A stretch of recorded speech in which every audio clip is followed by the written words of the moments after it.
హైదరాబాద్లో జరిగిన కిడ్నాప్ ఘటన ఒక్కసారిగా సంచలనం సృష్టించింది.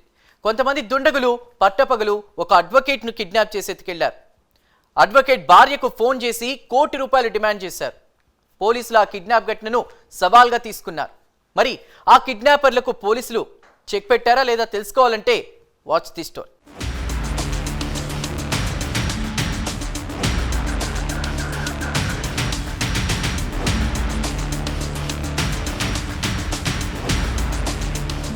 హైదరాబాద్ వనస్థలిపురంలో జరిగిన కిడ్నాప్ కలకలం సృష్టించింది.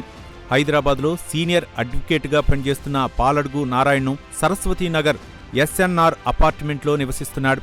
కారులో వచ్చిన కొందరు గుర్తు తెలియని వ్యక్తులు కారులో నారాయణ్ను కిడ్నాప్ చేసి ఎత్తుకెళ్లారు.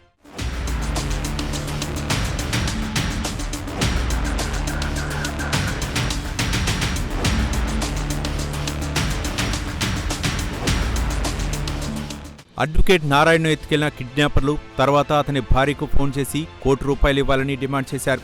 దాంతో నారాయణ భార్య పోలీసులకు ఫిర్యాదు చేసింది. ఫిర్యాదు అందుకున్న పోలీసులు రంగంలోకి దిగారు.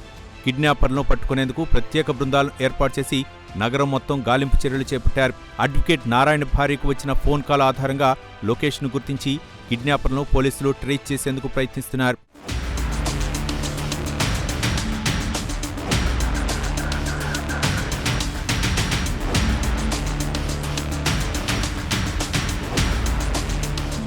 హైదరాబాద్ నగరంలో పట్టపగలే ఒక అడ్వకేట్ కిడ్నాప్ గురి కావడంతో పోలీసులు సవాల్గా తీసుకున్నారు. కిడ్నాపర్లు కాల్ చేసిన లొకేషన్ నెంబర్ ఆధారంగా సిటీలో గాలిస్తున్నారు పోలీసులు. అడ్వకేట్ కిడ్నాప్ వెనుక కుత్బుల్లాపూర్లోని ఓ భూ వివాదం కారణమై ఉండొచ్చునని పోలీసులు భావిస్తున్నారు. భూ వివాదం కారణంగా కిడ్నాప్ చేసినట్లు భావిస్తూ ఆ దిశగాను విచారణ చేస్తున్నారు.